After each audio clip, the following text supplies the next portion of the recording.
अस्सलाम वालेकुम। कश्मीर चैनल देखने वाले नाजरीन को एक बार फिर खुशामदीद। नाजरीन, आज मेरे साथ एक नहायत ही पुरवकार शख्सियत मौजूद हैं। उनका नाम है चौधरी मोहम्मद शमीम रज़ा एडवोकेट। ये Pakistan peoples party Nakyal sector के जो बानी रहनुमा हैं उनमें इनका शुमार होता है। ये साबिक एडमिनिस्ट्रेटर भी हैं और मौजूदा डिप्टी जनरल सेक्रेटरी ज़िला कोटली हैं। इनका शुमार उन लोगों में होता है जिन्होंने ज़िला कोटली सेक्टर, जो ज़िला कोटली का हल्का सेक्टर नकियाल है, उसके अंदर पीपल्स पार्टी को न सिर्फ मुतारफ़ करवाया बल्कि 2011 और 2016 के अंदर इन्होंने जो जदोजहद की या जो कोशिश की उसके बलबूते के ऊपर 2011 में यहाँ से पीपल्स पार्टी के उम्मीदवार असम्बली चौधरी मोहम्मद जावेद इकबाल बडानवी साहब जो है वो मुंतखब हुए, फिर वो वज़ीर खुराक बने। 2016 के अंदर भी चौधरी मोहम्मद शमीम रज़ा एडवोकेट साहब की बड़ी एक कोशिश थी, काविश थी, लेकिन उस वक्त मुकद्दर ने साथ न दिया और चौधरी मोहम्मद जावेद इकबाल बडानवी साहब मुस्लिम लीग नवाज के जो है उम्मीदवार असम्बली थे फारूक सिकंदर साहब, उनके मुकाबले में इलेक्शन हार गए और अब 2021 का इलेक्शन जो है उसकी गहमा गहमी शुरू है। चौधरी मोहम्मद शमीम रज़ा एडवोकेट उसी तरह 2011 और 16 की तरह आज फील्ड के अंदर मौजूद है। उनसे सरेराह मुलाकात हो गई तो मैंने ज़रूरी समझा कि क्यों ना उनसे बात कर लें। कश्मीर चैनल के जो नाजरीन हैं उन तक एक यूँ कह लें कि न सिर्फ गुमनाम सफाई बल्कि जब भी कोई वक्त आया है, चाहे इलाका बथरानी का कोई भी कबीला हो, कोई भी बरादरी हो, जो वक्त के मुजाहिद होते हैं या वक्त के कलंदर होते हैं, उनकी ना कोई सरहद होती है, उनकी ना कोई हद होती है। अक्सर नकियाल सेक्टर के अंदर मैं एक बात बताता चलूँ कि जो इससे कबल बरादरीज़म का जो एक बना फ़ज़ा बनी हुई थी, उसमें ऐसा था कि अगर लोग सदका खैरात या ज़कात देते वो भी अपनी बरादरी के अंदर देते थे। लेकिन यहाँ चौधरी मोहम्मद शमीम रज़ा एडवोकेट जैसे मुखलस लोगों की मेहनत कावश की वजह से आज वो फ़ज़ा जो है आपने इंजाम को पहुंच चुकी है। इस वक्त जो फ़ज़ा है, यहाँ से एक और आपको बात बताता चलूँ, चौधरी मोहम्मद आसिफ हनीफ कैलवी साहब जो पाकिस्तान तहरीक इंसाफ के रहनुमा हैं, वो भी उम्मीदवार असम्बली हैं, उनके साथ भी बिला तफरीक बेशुमार कबाइल जो लोग मौजूद हैं। इसी तरह सरदार मोहम्मद नईम खान साहब जो तकरीबन 40 साल तक इक़्तिदार में रहे, वो फिर एक बार दोबारा मैदान कारज़ार में उतर चुके हैं, उनके साथ भी बिला तफरीक ऐसे ही है। और चौधरी जावेद इकबाल बडानवी साहब जो है वो इस वक्त इन दोनों उम्मीदवारों के मुकाबले में ज़रा वोट और सपोर्ट की जो है वो कीमत में भारी जो है वो रखते हैं। सपोर्ट और वोट दोनों चीज़ें इनके मुकाबले में ज़्यादा ज़रा रखते हैं। उनके साथ भी बिला तफरीक दीगर कबाइल मौजूद हैं। तो नाज़रीन, बात करने का मकसद है ये सारी चीज़ें जो है ये चौधरी मोहम्मद शमीम रज़ा एडवोकेट साहब जैसे जहाँ मुखलिस लोग होते हैं वहाँ ऐसी फ़ज़ा कायम होती है। तो चौधरी साहब से बात करें। जी अस्सलाम वालेकुम। वालेकुम सलाम। चौधरी साहब, सबसे पहले मैं आपका शुक्रिया अदा करता हूँ कि आपने हमारे चैनल को अपना कीमती वक्त दिया। यकीनन इस वक्त फ़ज़ा जो है तोड़ जोड़ की है। आपने कहीं जाना होगा, आपसे सरेराह मुलाकात हुई है, चंद सवालात करेंगे आपसे, तो आपने अपना कीमती वक्त दिया, मैं आपका शुक्रिया अदा करता हूँ। फिर उसके बाद जो सबसे पहला सवाल है कि आपने पाकिस्तान पीपल्स पार्टी को यहाँ मुतारफ़ कराया, आपका शुमार बानी रहनुमाओं में होता है। आपने 2011 में, उससे पहले का मुझे नहीं इल्म, लेकिन 2011 में जिस मुश्किल मसाइब व मुश्किलात और इन मराहल से आप गुजरे वो आपको भी पता है, अहले इलाका को भी पता है, आपकी क़यादत को भी पता होगा। तो आपको आज तक पीपल्स पार्टी ने क्या दिया? आपने तो बहुत कुछ दिया। बहुत शुक्रिया, बहुत मेहरबानी जी आपके चैनल का। मैं शुक्रिया अदा करता हूँ कि आपने बात करने का मौका दिया। पहली बात तो यह है कि पाकिस्तान पीपल्स पार्टी जो है ये गरीब, मज़लूम और पिछड़े हुए तबके की पार्टी है और इसने हमेशा जो है वो पिछड़े हुए तबके की जो है वो नुमाइंदगी की। और नकियाल के अंदर बिलखसूस ये पार्टी जो है 70 से लेकर आज तक जदोजहद में है और अल्हम्दुलिल्लाह ये 75 के इलेक्शन में मौलाना उस्मानिया साहब की क़यादत में इलेक्शन जीता और उसके बाद एक तवील अरसा जो है ये चूँकि मार्शल लॉ रहा ज़िया-उल-हक का और उसके बाद फिर मोहतरमा बेनज़ीर भुट्टो इक़्तिदार में आई बाद जो है वो 2011 के इलेक्शन में एक नौजवान हमारे दोस्त साथी हमारे कायद जनाब जावेद इकबाल बडानवी साहब 10,000 की लीड से इलेक्शन जीते और अल्हम्दुलिल्लाह उसके बाद इलाके के अंदर एक चेंज जो है लोगों ने महसूस किया। अमली तौर पे नक्याल के अंदर जो महरूमी थी लोगों की वो अल्हम्दुलिल्लाह मैं ये समझता हूँ कि पिछले 40 साल को अगर आप कंपेयर करें और जावेद बडानवी साहब का जो 5 साल दौर 11 से 16 का है इक़्तिदार का, इसको कंपेयर करें तो ये अगर आप इसका इंफ्रास्ट्रक्चर के हवाले से स्कूल और कॉलेजेस के हवाले से अगर आप इसको लोगों को बुनियादी सहूलतें फराहम करने के हवाले से और स्पेशली लोगों का मोराल अप करने के हवाले से जो उन्होंने मेहनत कोशिश की उसमें वो बहुत हद तक कामयाब रहे। मैं ये समझता हूँ कि 40 साल का जो अरसा सिकंदर याद साहब का एक तवील अरसा था यहाँ इक़्तिदार का करेली ख़ानदान का, उस पर हमारे वो 5 साल जो थे वो भारी हैं। आपका कहने का मकसद है कि यहाँ से 40 साल तक सरदार सिकंदर आयात खान साहब और उनका ख़ानदान जो है बरसर इक़्तिदार रहा और जावेद इकबाल बडानवी साहब 2011 में बतौर वज़ीर खुराक मुंतखब हुए, तो उनका जो 5 साल दौर है वो उनसे भारी है और यही वजह है कि लोग उनके साथ जो है बिला तफरीक शामिल है। सही है, ये आप सही फरमा रहे हैं कि इस वक्त जो है वो मैं आपको बताऊं कि ये इलेक्शन 2021 जो है उसकी जो आमद है और वो 25 जुलाई को जो है वो इलेक्शन पोलिंग होने जा रही है। उस हवाले से जो है लोग जावेद बडानवी साहब के साथ जोक जो है वो शामिल हो रहे हैं। इस वक्त मुख्तलिफ़ कबाइल से कोई इसमें तखसीस नहीं है, पाकिस्तान पीपल्स पार्टी जो है ये मुख्तलिफ़ कबाइल का एक गुलदस्ता है और ये भट्टो की पार्टी है और भट्टो बड़े अजीम शख्सियत थे और इतनी सहर अंगेज शख्सियत थी कि दुनिया उनसे जो है आज तक मुतासर है। वो चूँकि ये शुदा की पार्टी है, उन्होंने अपनी जानें जो है वो कुर्बान कर दी इस मुल्क के लिए, इस मुल्क के बासियों के लिए, इस मुल्क के गरीबों के लिए। तो आज अल्हम्दुलिल्लाह जो है वो नक्याल के अंदर जावेद बडानवी साहब के काफ़िले में हर कबीला बरादरी के लोग, स्पेशली दुमाल फैमिली से, थक्याल फैमिली से, और आज भी जो है वो एक बड़ा ग्रुप जो है वो सादात बरादरी से जो है वो रिसेंट 1 घंटा पहले जो है वो शामिल हुआ है जावेद बडानवी साहब के काफ़िले में। तो इस तरह मैं ये समझता हूँ कि इंशाल्लाह ये इलेक्शन जो है ये हम भारी अक्सरियत से जीतेंगे, बल्कि ये इलेक्शन जो है वो 15,000 से भी ज़ायद की लीड से अल्लाह के फजल व करम से जावेद बडानवी साहब जो है वो विन करेंगे। अपने मुखालिफिन उनके जो हैं वो इस वक्त इतने परेशान हैं कि वो लोगों के घरों में दिन को नहीं रात को जाते हैं, चूँकि वो लोगों के वो जो है ना उन्होंने काम नहीं किए, लोगों के साथ उन्होंने बहुत जुल्म और ज़्यादतियाँ की हैं यहाँ पे। वो एक वक्त था कि हमारे जो सियासी मुखालिफिन हैं वो इतने प्राउड हो गए थे कि वो ये कहते थे कि ये जिस तरह यहाँ पे हमारा मजान का नाला है, वो कहते थे कि ये मजान का नाला जो है बहता रहता है ना, इस तरह ये बहता ही रहेगा, कहीं किसी एक नाली से ना मिले वोट हमें तो दूसरी से मिल जाएंगे। लेकिन आज उनकी हालत अल्लाह के फजल व करम से और ये लोगों की जो है वो मजलूम लोगों की जदोजहद और जावेद बडानवी साहब की जो है ये कोशिशें काफ़ी हैं और फुल टाइम उन्होंने जो अपने सियासत में दिया और भट्टो के नज़रिए को लेके चले, उससे अल्लाह के फजल करम से वो कामयाबी जो है उन्हें मिल चुकी है और आज मुखालिफिन दर बदर फिर रहे हैं।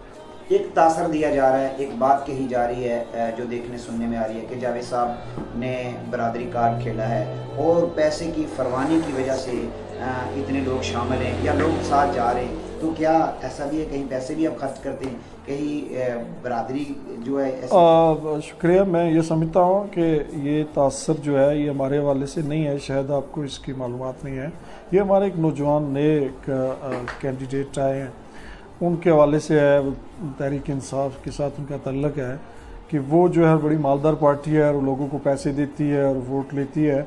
हालांकि मैं ये समझता हूँ कि जहाँ तक जावेद बडानवी साहब का तल्लक है वो सफ़ेदपोश आदमी है और उनका ट्रैक रिकॉर्ड ये है कि उनके सबसे बड़े हरीफ जो इस वक्त आज़ाद कश्मीर के प्राइम मिनिस्टर हैं जनाब फारूक कैदर साहब, उन्होंने असम्बली फ्लोर पे बात करते हुए उन्होंने जावेद बडानवी साहब के हवाले से जो रिमार्क्स दिए वो तारीख़ का हिस्सा है कि आज़ाद कश्मीर की तारीख़ में सबसे साफ़ और शफाफ जो है वो सियासी फिगर वो जावेद बडानवी साहब हैं, जिन पे कोई करप्शन का इल्ज़ाम नहीं है, ना ही उनका कोई वो इस तरह का कभी ब्लेम हुआ कि उन्होंने किसी को पैसे दिए, वोट खरीद किए। तो लोग उनसे जो है वो मोहब्बत करते हैं, प्यार करते हैं, क्योंकि वो लोगों में रहते हैं, और लोगों में रहने वाला बंदा जो होता है उसके साथ लोग प्यार करते हैं, वो लोगों की बात करते हैं और भट्टोइज़्म की बात करते हैं। और जो भट्टोइज़्म जो है वहाँ पे किसी बरादरी कबीले की बात नहीं होती है। हमने कभी भी जो है बरादरी कबीले की सियासत पे यकीन नहीं किया, और ना ही बरादरी कबीले की उस पे इमारत पे जो है वो इलेक्शन लड़े जा सकते हैं, ना ही सियासत की जा सकती है। सियासत बुनियादी तौर पे जो है ये आप जो है वो एक नज़रिए, एक सोच पे कर सकते हैं। हमारी सियासत का महवर और मरकज़ भट्टोइज़्म है, और हमारी जो सियासत है वो भी भट्टोइज़्म है, और हमारा इज़्म जो है वो बरादरी इज़्म नहीं बल्कि भट्टोइज़्म है।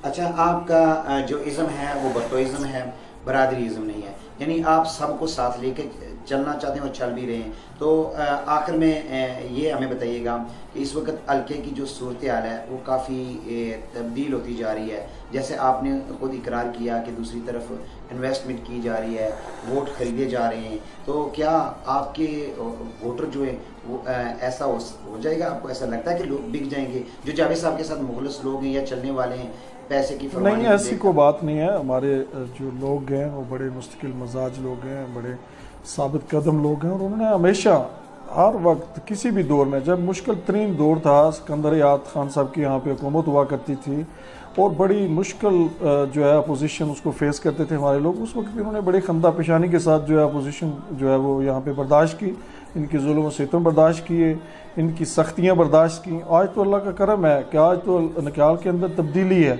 और वो 2011 से लेकर जो है ना उस इलेक्शन से को जीतने के बाद से जो तब्दीली निकाल के अंदर आई है, आज जो है हर छोटा बड़ा गरीब अमीर सब जो है वो बराबर हैं, और हमारे मुखालफिन भी जो है इसका इकरार कर रहे हैं। और पिछले दिनों में तो हमारे मुखालफिन ने ये स्टेटमेंट दी थी कि करेलवी ख़ानदान जो है, सियासी मुखालफिन की मैं बात कर रहा हूँ, कि करेलवी ख़ानदान इलेक्शन नहीं लड़ेगा, और उन्होंने इलेक्शन से फरार इख्तियार भी किया। लेकिन ये हुआ कि फारूक सिकंदर साहब को कोटली से इलेक्शन लड़ना पड़ा, सिकंदर साहब कोटली में डेरे डाल लिए उन्होंने, और आप ये जो है ना अपनी सर्वाइविंग की जंग लड़ रहे हैं हमारे सियासी मुखालिफिन, वो इलेक्शन नहीं लड़ रहे बल्कि सर्वाइविंग की जंग लड़ रहे हैं मेरे ख्याल में। ठीक हो गया।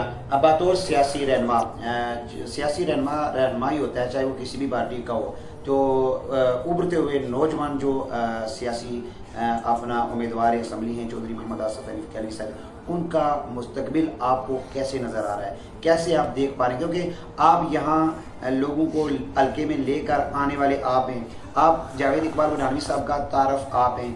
हमने यानी कि मैंने देखा यहाँ हमारे हल्के के जो लोग हैं, जावेद साहब के सामने आप थे, फिर जावेद यानी कि आपके तारफ़ से लोग जावेद साहब तक पहुँचे, तो उस हवाले से आप बेहतर जानते हैं आसिफ अली कैलवी साहब का जो मुस्तकबिल है उसे आप किस नज़र से देखते हैं?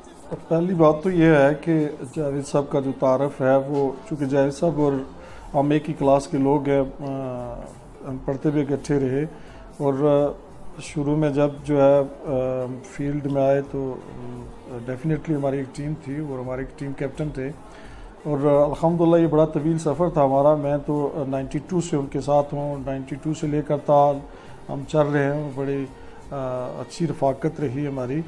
और जहाँ तक आपका ये सवाल का तल्लक है, तो मैं इसमें ये थोड़ा सा इजाफ़ा कर देना चाहता हूँ कि ये जद्दोजहद असल में 60 की दहाई में शुरू हुई और हमारे बड़ों ने शुरू की, और उस जद्दोजहद के अंदर जो है हमारे बड़ों ने जेलें भी देखी, उन पर FIRs भी हुई। ये जो साम्राज्य जो निज़ाम था डोगरी का दिया हुआ, उसकी जो इकाई यहाँ पे नंबरदारी और सरदारी निज़ाम था, उसके ख़िलाफ़ हमारे बड़ों ने बड़ी तवील जद्दोजहद की, और उसी का ये तसलसल था कि ज़ुल्फ़िकार अली भुट्टो साहब ने जब जो है वो 67 में जो है वो पीपल्स पार्टी की बुनियाद रखी, और 70 में वो आज़ाद कश्मीर में भी लॉन्च हुई, उसके बाद से हमारे लोग जो है पाकिस्तान पीपल्स पार्टी के साथ उसी तसलसल के साथ चले आ रहे हैं। तो ये उसका तसलसल का, ये जावेद बडानवी साहब भी उसका हिस्सा हैं। जिस तरह के शुरू में मौलाना लाल नौबानिया साहब ने जद्दोजहद की, फिर मलक मीर ज़मान साहब उसका हिस्सा बने, बाद में खिज़र हयात साहब उसका हिस्सा बने, ये जो शेर आलम साहब, और फिर उसके बाद जो है वो जावेद बडानवी साहब ने 2001 में इलेक्शन कंटेस्ट किया। उसको वो यंग वन थे, नए नए वकील थे, उस वक्त जो है उन्होंने इलेक्शन में हिस्सा लिया। और सरदार सिकंदर याद खान साहब उस वक्त जो है वो 2001 में मेरा ख्याल उससे पहले वो सदर थे, तो उस वक्त भी जो इलेक्शन 1 to 1 मुकाबला था आर्मी ने वो इलेक्शन करवाया था और मुझे याद है कि उसमें को तकरीबन 2 या 1,500 वोट का जो था वो गैप था जावेद बडानवी साहब को और सिकंदर साहब का। तो मैं ये समझता हूँ कि जावेद बडानवी साहब जो है वो उस जदोजहद का तसलसल चले आ रहे हैं। उसमें कोई बरादरी इज़म या दूसरा इज़म या तीसरा कोई इस तरह का वो नहीं है। लोग भट्टो इज़म के साथ जो है वो बड़ा प्यार करते हैं, बड़ा भट्टो के साथ प्यार करते हैं हमारे लोग। 2011 के अंदर और दूसरा आपका सवाल था कि अलवी साहब के हवाले से, तो आसफ अभी यंग आदमी है और मैं ये समझता हूँ कि अगर कोई भी नौजवान जो है वो मुस्तकिल मजाजी से वो काम करे ग्रास रूट से और एक किसी लाइन लेंथ के साथ, तो वो सियासी कारकुन जो है आखिर उसको मंजिल मिलती है। लेकिन चूँकि उस आसफ का मैं समझता हूँ कि शायद कोई उसकी उस तरह की अभी जो है वो लाइन लेंथ में जो नज़र नहीं आ रही है। और साथ में ये है कि शायद उनके वो लोग बताते हैं कि उनके पास पैसा टका बहुत है और शायद पैसे की बुनियाद पे वो सोलो फ्लाइट करके आना चाहते हैं। और ये जो है शॉर्टकट जो है ये सियासत में नहीं होता है मेरी दानिस्त में, और शॉर्टकट करने वाले लोग जो हैं वो लॉन्ग रन सियासत नहीं कर सकते हैं, वो सियासत में नाकाम होते हैं। 2011 के अंदर आपके ऊपर कातराना हमला हुआ, आपने बेशुमार मसाइब और मुश्किलात का सामना किया। तो ज़िंदगी में ऐसा होता है कि जब इंसान थक जाता है, ये ऐसे हालात फिर आपको धमकी अमेज़ पैगामात भी आते रहे। अभी मुझे नहीं पता अभी आते हैं या नहीं, लेकिन उस वक़्त आपको बहुत ज़्यादा पैगामात आते थे। तो कभी दिल में ये ख्याल आया कि बस अभी बहुत होगी, पार्टी की खिदमत बहुत कुछ कर लिया, अभी छोड़ देते हैं, साइड पे हो जाते हैं, या जो ऑफर्स आ रही हैं उन्हें कबूल कर लेते हैं? कभी ऐसा दिल में ख्याल आया चौधरी साहब? 2011 के अंदर जब 28 जून को अदालतों पे हमला हुआ, वहाँ हम चंद लोग थे और ये हज़ारों लोगों ने वहाँ पे हमला किया था, सैकड़ों में वो लोग थे, 2000 से ज़ायद थे। हमें अल्लाह ताला ने जो है वो दोबारा ज़िंदगी दी। वहाँ पे मुझ पे इतना ज़्यादा तशद्दुद हुआ कि मेरे जिस्म का कोई हिस्सा ऐसा नहीं था जहाँ में जो है वो सोटियाँ नहीं लगी थी, और जो मैं हाथों अपनों पे जो है ना वो थामता था सोटियाँ, और ये मेरी उंगलियों से जो है वो खून बहता था। तो अल्लाह ने जब इंसान को ज़िंदा रखना होता है, ज़िंदगी देनी होती है, तो बंदा मर नहीं सकता है। वहाँ पे हमारे सिविल जज थे चौधरी शबीर साहब, उन पर तशद्दुद हुआ, चौधरी शेर आलम साहब पर तशद्दुद हुआ। तो ये मैं समझता हूँ कि पीपल्स पार्टी की तारीख़ के अंदर कारकुनों पर इस तरह के तशद्दुद होते रहते हैं। मुझ पर जो है 96 में भी हमला हुआ था कोठी गली करेला के अंदर, जब खिजर याद साहब हमारे कैंडिडेट थे। हमने हमेशा जो है वो जान लड़ा के अपने जो है कैंडिडेट के लिए काम किया, अपनी पार्टी के लिए काम किया, अपने लोगों के लिए काम किया, और पिछड़े हुए तबके के लिए, मजलूम के लिए, गरीब के लिए काम किया। हमने अपनी ज़ात के लिए ना ही कल काम किया ना आज करते हैं। और जहाँ तक मायूसी का वो कह रहे हैं आप, मैं समझता हूँ कि मैं तो वकील हूँ, और वकील तो वैसे भी मायूस नहीं होता है, उसका तवक्कुल होता है अल्लाह की ज़ात पे। वो सुबह घर से निकलता है, उसे नहीं पता होता है कि मेरा रिज़्क कहाँ से आएगा, लेकिन शाम को अल्लाह ताला उसे रिज़्क दे के भेजते हैं। जिस तरह परिंदे जो हैं वो निकलते हैं सुबह, तो उन्हें ये नहीं पता होता कि हम कहाँ से वो जो है ना रिज़्क मिलेगा और फिर हम वापस घोंसलों में आएंगे।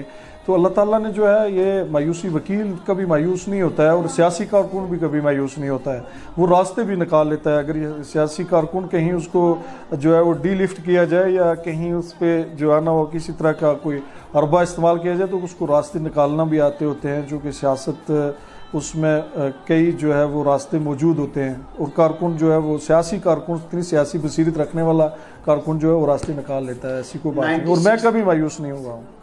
96 की आपने बात की, खिजर अयाज साहब इलेक्शन लड़े। एक खिजर अयाज साहब ने कई टीवी चैनल्स के ऊपर बैठकर ये जिक्र कई बार किया है कि मैं जीत चुका था और मैंने जीता हुआ इलेक्शन जो है ऐसे मायदा किया वगैरह वगैरह। तो इसमें कितनी ताकत है, क्या वाकया उस वक्त खिजर अयाज जीत चुके थे? साथ उन्होंने एक और भी जिक्र किया कि मुझे पाकिस्तान पीपल्स पार्टी के प्लेटफॉर्म से तमाम लोगों ने सपोर्ट की। वाकया ऐसा था? इसमें कोई दूसरी राय नहीं कि पाकिस्तान पीपल्स पार्टी के स्टेज से जो है गुज्जर बरादरी ने स्पेशली मेरे ख्याल से सबसे बढ़कर खिजर अयाज साहब की जो है वो सपोर्ट की, अपनी जानों पे खेल के। उस वक्त भी मुझ पे हमला हुआ, मैं पहले जिक्र कर चुका हूँ, और बल्कि जो है वो बड़े क्रूशल हालात थे उस ज़माने में, चूँकि करेला वालों की तोती बोला करती थी। आज तो अल्लाह का फजल है कि आज जो है वो सियासी हालात वाक़यात में ख्याल के अंदर बैलेंस है। तो खिजर अयाज साहब इलेक्शन जीत चुके थे। खिजर अयाज साहब को उस वक्त यहाँ के एसी थे राजा रऊफ़ साहब, तो उन्होंने रिटर्निंग अफसर जो थे उस वक्त के, उनके साथ मिलकर मुझे याद पड़ता है कि शायद उस वक़्त यहाँ पे शराज कियानी साहब थे या कोई नहीं हो, बहरहाल मैं एग्जैक्टली मुझे जहन में नहीं आ रहा इस वक्त। तो ये आरओ से मिल के उस वक्त की जो इंतज़ामिया थी, सिकंदर याद साहब पावर में थे जो डेफिनेटली, तो उन्होंने जो है वो उनको इलेक्शन हराया था। वो इलेक्शन फील्ड में नहीं आ रहे थे, ये सही बात है। यानी कि खिज़र आयात जीत चुके थे, उन्हें बिल्कुल सही बात हराया गया, हारे नहीं थे, जीत चुके थे। तो थक्याल कबीले के साथ उस वक्त भी एक मायदा हुआ था, तो क्या उस वक्त भी वो मायदा फिर तोड़ा गया? आप क्या समझते हैं, वही थक्याल कबीला के साथ वही दोबारा वही खेल खेला गया कि पहले मायदा किया फिर मायदा तोड़ दिया? थक्याल बरादरी के साथ जो था ना ये 96 में ये मौलाना लाल मोहम्मद बानिया साहब चूँकि हमारी क़यादत करते थे, उन्होंने उन्हें टिकट पाकिस्तान पीपल्स पार्टी का दिया था और वो उस पाकिस्तान पीपल्स पार्टी के टिकट से ही इलेक्शन लड़े थे और मायदा जो था ये हमारे साथ था, ये करेलवी ख़ानदान के साथ नहीं था। करेलवी ख़ानदान के साथ उनका पहली दफ़ा ये हुआ कि शायद 16 में ये हुआ था कि सिकंदर अयाज साहब ने खिज़र अयाज साहब के बकौल कि उन्होंने कहा था कि ठीक है इस बार आप मेरे हक में दस्तबरदार हो जाओ, मतलब मैं जीत चुका हूँ, आइंदा आप लोग यानी 1996 में सरदार नईम साहब इलेक्शन लड़ रहे थे, सिकंदर याद साहब इलेक्शन नहीं लड़ रहे थे। और जो है मायदा भी जो है उनका, मैं नहीं, वो तो बेहतर वही इसका जवाब दे सकते हैं, लेकिन ये था कि उस वक्त कोई मायदा उनका मेरी दानिश्त में नहीं है, मेरी मालूमात में भी नहीं है, चूँकि मायदा जो था ये हमारे साथ था। पाकिस्तान पीपल्स पार्टी के जो हमारे उस वक्त चूँकि खिज़र याद साहब पीपल्स पार्टी में नहीं थे, वो 96 में शामिल हुए थे पीपल्स पार्टी में, और पीपल्स पार्टी ने उन्हें टिकट दिया, मौलाना लाल मोहम्मद बानिया की क़यादत में दिया, मौलाना लाल मोहम्मद साहब ने खुद टिकट दिया, उन्हें इलेक्शन कंटेस्ट करवाया, इलेक्शन में वो जो है इलेक्शन जीत भी चुके थे, ये तो चलो इंतज़ामिया ने मिली भगत करके उसमें जो है इलेक्शन हरवाया।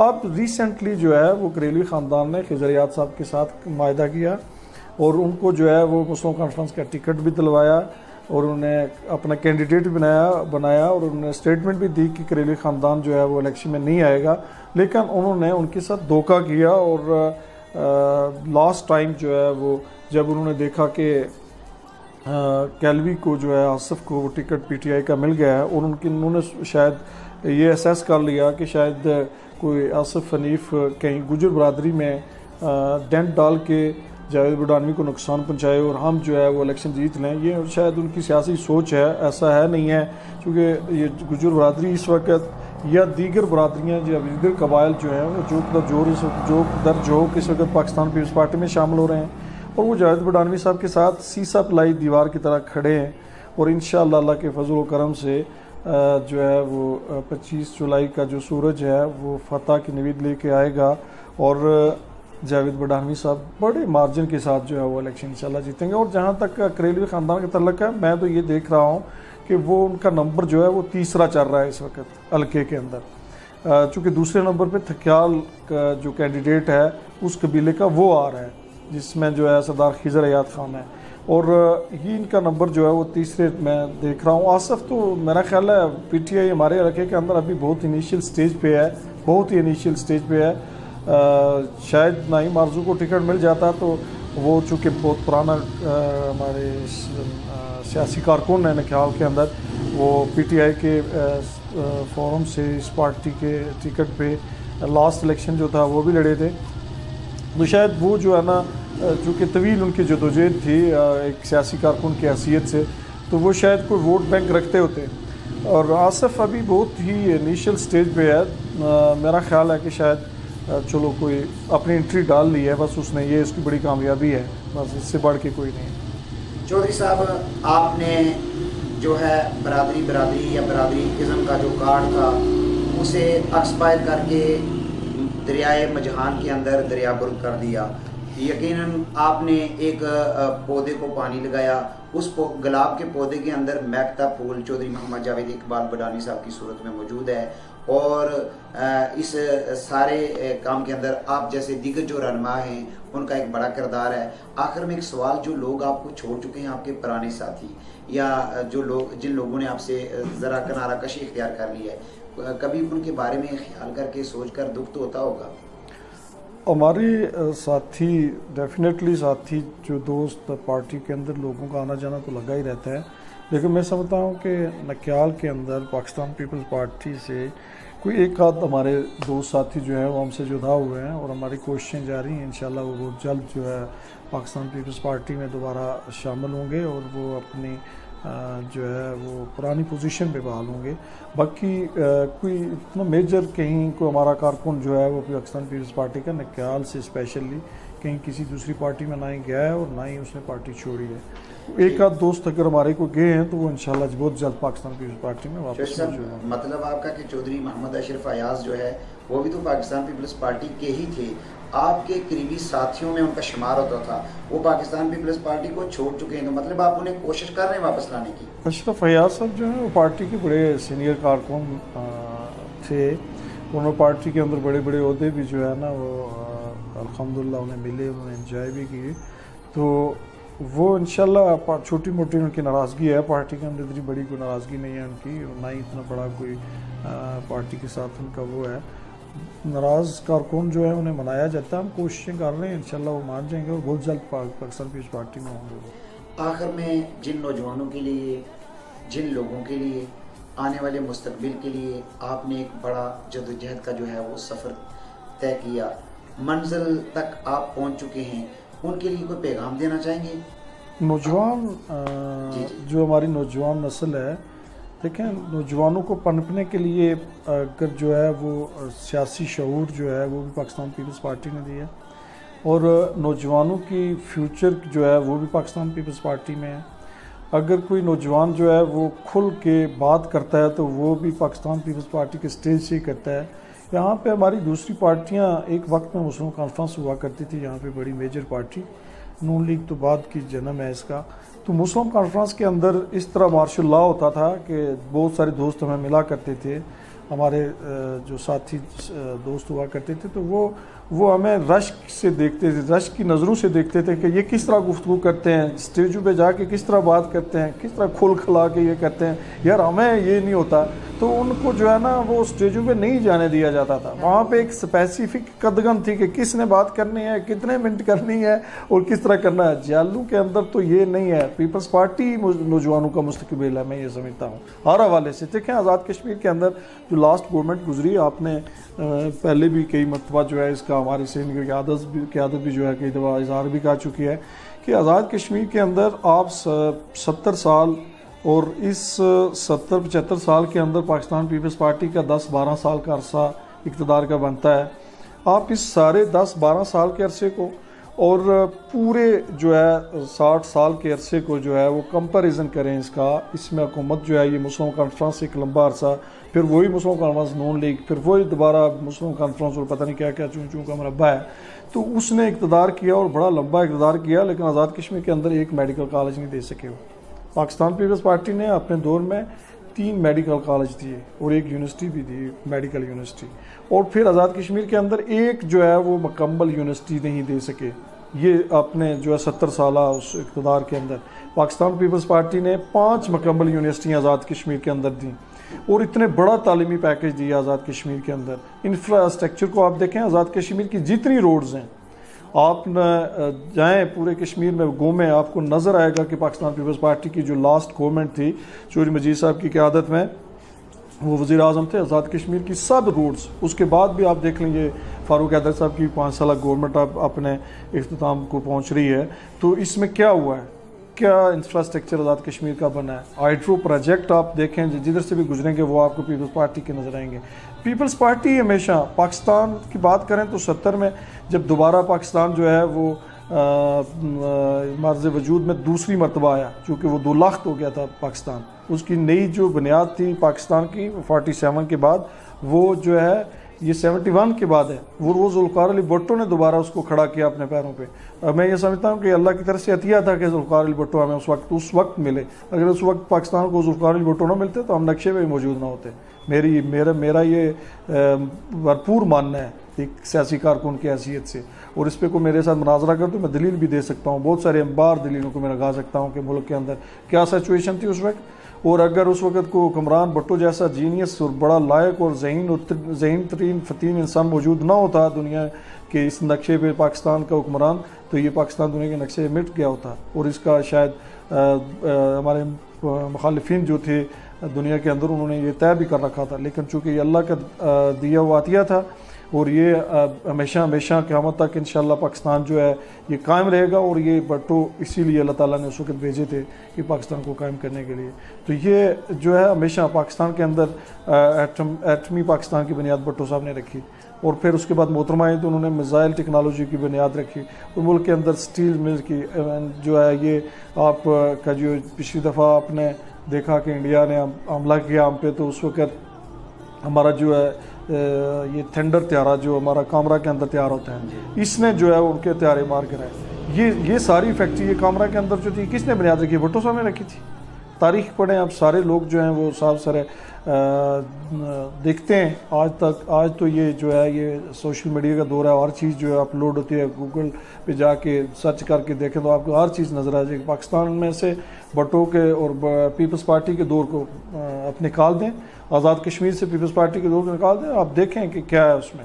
ये स्टेट आपको खोखली नज़र आएगी, यहाँ पे आपको ना मेडिकल कॉलेज नज़र आएंगे, ना कॉलेज नज़र आएंगे, ना आपकी यूनिवर्सिटी नज़र आएंगे, ना ये पाकिस्तान के अंदर आपको पाकिस्तान की बकाई ख़तरे में थी अगर भुट्टो ना आते। तो मैं ये समझता हूँ कि पाकिस्तान पीपल्स पार्टी ही लोगों के हकूक़ की ज़ामन है और पाकिस्तान पीपल्स पार्टी ही लोगों की जो है वो फ्यूचर है, नौजवानों का फ्यूचर है।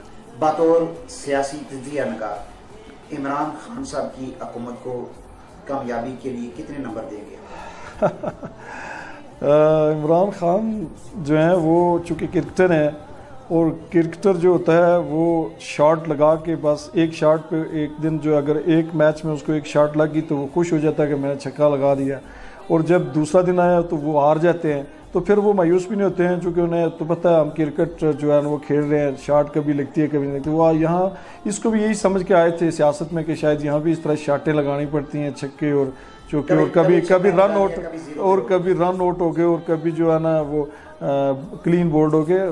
बिल्कुल वो ना तजर्बाकार लोग हैं, उनकी जितनी टीम बैठी हो ना तजर्बाकार लोग हैं। मैं तो एक छोटा सियासी कारकुन हूँ, लेकिन मैं ये समझता हूँ कि वो जितने हम सोचते हैं उनके जितने मिनिस्टर हैं वो इतनी भी नहीं सोच सकते हैं। सच्ची बात है, मुल्क का उन्होंने जो है ना इतना नुकसान कर दिया, इतना बड़ा नुकसान कर दिया कि मुल्क 35-40 साल पीछे चला गया। अब ये मुल्क लेने को तैयार नहीं है। सच्ची जो बात है ना कि ये जो पार्टियाँ हैं, पाकिस्तान पीपल्स पार्टी होगी या दीगर बड़ी जमातें हैं मुल्क के अंदर, ये शायद कुछ कुत्ते इनको हुकूमतें देना चाहती हैं कि अभी ले लो, वो नहीं आप ले रहे, वो नहीं लेना चाह रहे। वो कहते हैं नहीं हम मुकर्रर वक्त पे जो है आएंगे, इसलिए कि वो नातजर्बाकार टीम के साथ मेरे भाई कोई हुकूमतें नहीं चला करती हैं, बड़ी मुश्किल बात है। और वो नाकाम तरीन हुकूमत है और बिलखसूस उन्होंने जो महंगाई पे कंट्रोल नहीं किया है और एक आम आदमी का जीना जो है वो हराम कर दिया है। एक आम आदमी जो है उसकी इतनी सकत नहीं है, उसका चूल्हा जो है वो बंद हो गया है, वो शाम को अपने बच्चों को रोटी नहीं दे सकता, इससे बढ़कर क्या है। लेकिन अब आम आदमी को सहूलत देनी होती है। अब रिसेंट जो बजट हुआ है इसमें जो है ना उन्होंने इतने अंबार लगा दिए हैं टैक्सेस के जो है ना वो आज जो है ना मैं सुन रहा था या कि जो है ना सोशल मीडिया पे देख रहा था या कहीं कि आज फिर जो है तेल की कीमतें बढ़ गई हैं। तो जब आए रोज़ आपका स्टेप नहीं, हम सुना करते थे एक ज़माने में कि बजट होता है जून में हमारे मुल्क का, जब हम छोटे छोटे हुआ करते थे तो जून में से लोग जो है ना वो देखते थे कि आज देखेंगे सुनेंगे रेडियो पे या सुबह अखबार में पढ़ेंगे कि आज फ़लाँ चीज़ जो है वो सस्ती हुई है या शायद कोई फ़लाँ चीज़ महंगी हो गई है, कोई एक आध चीज़ जो। तो आज तो ये है कि सुबह बंदा जागता है तो पता लगता है फ़लाँ चीज़ इतनी महंगी हो गई है और फ़लाँ का ये हो गया और डॉलर इधर पहुंच गया और रुपये की ये हालत हो गई है। क्या मुल्क के अंदर तो हाल ही नहीं है। सच्ची बात है। आपने अपना कीमती वक्त दिया, आपका बहुत बहुत शुक्रिया। नाज़रीन, आपने चौधरी मोहम्मद शमीम रज़ा एडवोकेट साहब की गुफ्तगू सुनी, बड़ी उन्होंने दलील के साथ जो है वो बातें की। नाज़रीन, कश्मीर चैनल इंटरनेशनल देखने वाले नाज़रीन से इजाज़त चाहूँगा। चौधरी आसिम अहमद कश्मीरी को दी इजाज़त। बहुत